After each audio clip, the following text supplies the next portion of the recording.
For the wife does not have authority over her own body, but the husband does.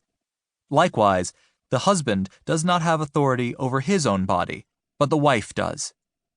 Do not deprive one another, except, perhaps by agreement for a set time, to devote yourselves to prayer, and then come together again, so that Satan may not tempt you because of your lack of self-control. 1 Corinthians chapter 7, verses 3 to 5. Recently, one of our church members sent me the following note.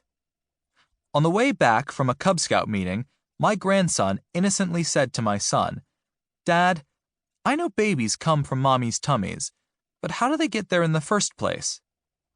After my son hemmed and hawed for a while, my grandson finally spoke up in disgust. "You don't have to make up something, Dad. It's okay if you don't know the answer."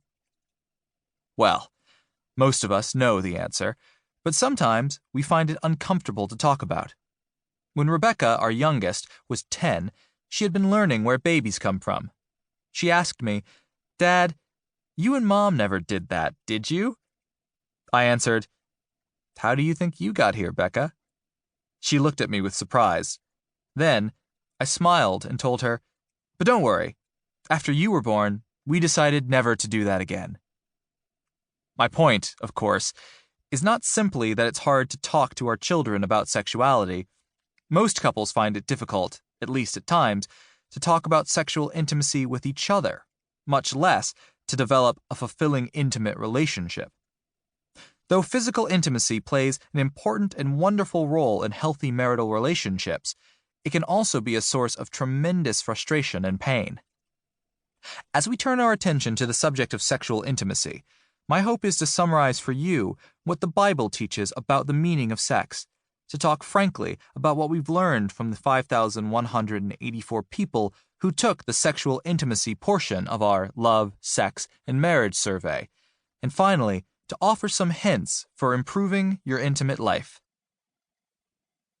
Sexual intimacy in the Bible. We are bombarded with sex. It's all around us, on TV and radio, at the movies, in our magazines, on billboards, and on our computers. One of the few places we feel uncomfortable with sex is in the church. And that's tragic. We've allowed society to dictate what sex is and what it means, and consequently, sexual intimacy has lost much of its beauty, power, and significance for far too many people. The Bible speaks regularly about sexual intimacy, not just prohibiting certain things, but positively portraying intimacy as a gift from God. The Bible's first mention of sex is near the very beginning of the text, in the 2nd chapter of Genesis. Genesis chapter 2 describes the Bible's first marriage, the relationship between Adam and Eve. And at the end of the story, the text says that a man and woman shall cling together and become one flesh.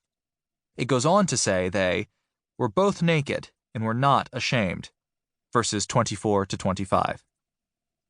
The text is clearly referring to sexual intimacy, as the man and woman are described in a sexually intimate embrace, and it is just as clearly telling us that sex is not tawdry or something we shouldn't acknowledge or talk about. It is as much a part of God's good creation as anything else mentioned in the story. In Genesis 2 and throughout the Bible, there are 3 big ideas when it comes to the purpose and meaning of sexual intimacy. The first involves simple biology. Sexual intimacy is the means God devised for human beings to reproduce. It is therefore a means of co-creation with God. In the time before the advent of birth control, any time a man and woman came together in a sexual embrace, there was the possibility of creating a new human being. That possibility imbued the sexual act with holiness.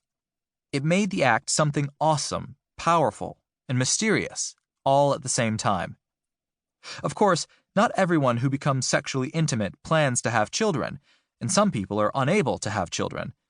So procreation is not the only reason for sexual intimacy, but we need to acknowledge that it is one of the reasons. We also need to recognize that God made this act of co-creation pleasurable, almost irresistible, so that we would continue to perpetuate the species, to be fruitful and multiply, despite the many hardships and sacrifices that go with parenting.